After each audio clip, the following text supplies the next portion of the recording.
আবু বাকের মজুমদারের বিজয়ী মাহিন সরকারের বিজয় বলে সূচিত হবে।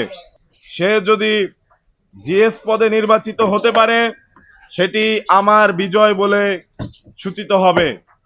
আমি আমার সমর্থন আবু বাকের মজুমদারের প্রতি ব্যক্ত করছি। আমার সকল শুভাকাঙ্ক্ষী ঢাকা বিশ্ববিদ্যালয়ের সাধারণ শিক্ষার্থীবৃন্দ, আপনারা জানেন আসন্ন যে ডাকসু নির্বাচন সেটি যে কোনো বিচারেই ঐতিহাসিক। দীর্ঘ লড়াই সংগ্রাম এবং গণ অভ্যুত্থানের পরে ৬ বছর পরে ডাকসু নির্বাচন অনুষ্ঠিত হচ্ছে, যেটি ঢাকা বিশ্ববিদ্যালয়ের শিক্ষার্থীদের জন্য এবং সর্বোপরি জাতীয় পর্যায়ে যে রাজনীতির গতিপথ, সেই রাজনীতির গতিপথের জন্য অত্যন্ত গুরুত্বপূর্ণ। আমরা মনে করি গণ অভ্যুত্থানের পর ছাত্র রাজনীতিতে যে কাঠামোগত আমরা সংস্কার দেখতে চেয়েছি, সেই কাঠামোগত সংস্কারের জন্য আসন্ন যে ডাকসু নির্বাচন সেটি খুব বেশি প্রয়োজন ছিল এবং সাধারণ শিক্ষার্থীদের হাতকে শক্তিশালী করার জন্য এবং তাদেরকে ক্ষমতায়ন করার জন্য এই ডাকসু নির্বাচনের প্রয়োজনীয়তা অনেক বেশি ছিল। যদিও আমরা প্রত্যাশা করেছি ডাকসু নির্বাচন অনেক আগেই হওয়ার কথা, কিন্তু ডাকসু নির্বাচন অনেক দেরিতে হলেও অনুষ্ঠিত হচ্ছে। এ কারণে প্রশাসনের প্রতি আমরা ধন্যবাদ জ্ঞাপন করছি। আমি আমার জায়গা থেকে বলেছি, আসন্ন ডাকসু নির্বাচনে গণ অভ্যুত্থানের প্রতি দায়বদ্ধতা এবং গণ অভ্যুত্থানের শক্তিকে সুসংহত করার দায়িত্ব প্রত্যেকের রয়েছে। এখানে যারা গণ অভ্যুত্থানের পক্ষের শক্তি দাবি করেন, সকল রাজনৈতিক ছাত্র সংগঠন এবং গণ অভ্যুত্থানে অংশ নেওয়া প্রতিটি ব্যক্তিরই গণ অভ্যুত্থানের প্রতি দায় রয়েছে। সেই জায়গা থেকে বৈষম্য বিরোধী ছাত্র আন্দোলনের প্রতি আমাদের দায়বদ্ধতা আরো বেশি রয়েছে, কেননা আমরা বৈষম্য বিরোধী ছাত্র আন্দোলনের সাবেক কেন্দ্রীয় সমন্বয়ক এবং গণ অভ্যুত্থানের আমরা যতটুকু অবদান রাখা যায় আমাদের জায়গা থেকে চেষ্টা করেছি।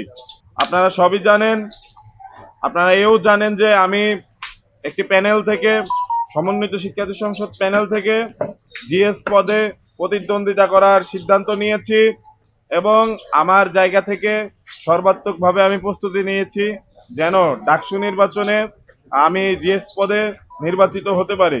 কিন্তু আমার কাছে সবসময় মনে হয়েছে ঢাকা বিশ্ববিদ্যালয় ক্যাম্পাসে শুধু নয়, সব জায়গায় গণ অভ্যুত্থানের শক্তি সমূহের মধ্যে ঐক্য প্রয়োজন।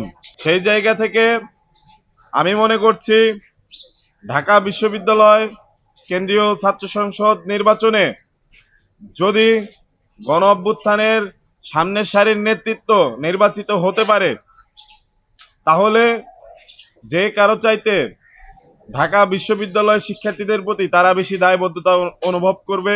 কেননা যাদের ইতোপূর্বে ঢাকা বিশ্ববিদ্যালয় শিক্ষার্থীদের স্বার্থে লড়াই সংগ্রাম রয়েছে, তারাই ঢাকা বিশ্ববিদ্যালয় শিক্ষার্থীদের পরিশ্রমের মর্ম বুঝবে এবং তাদের জন্য অধিকতর কাজ করবে।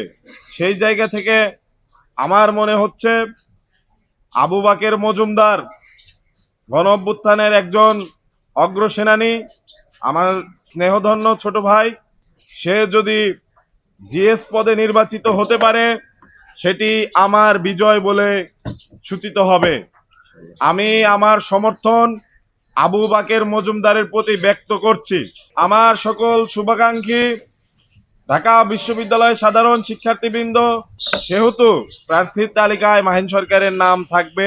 যারা আমাকে সমর্থন করেছেন, যারা আমার শুভাকাঙ্ক্ষী, প্রত্যেকের উদ্দেশ্যে আমি বলছি আবু বাকের মজুমদারের বিজয়ী মাহিন সরকারের বিজয় বলে সূচিত হবে।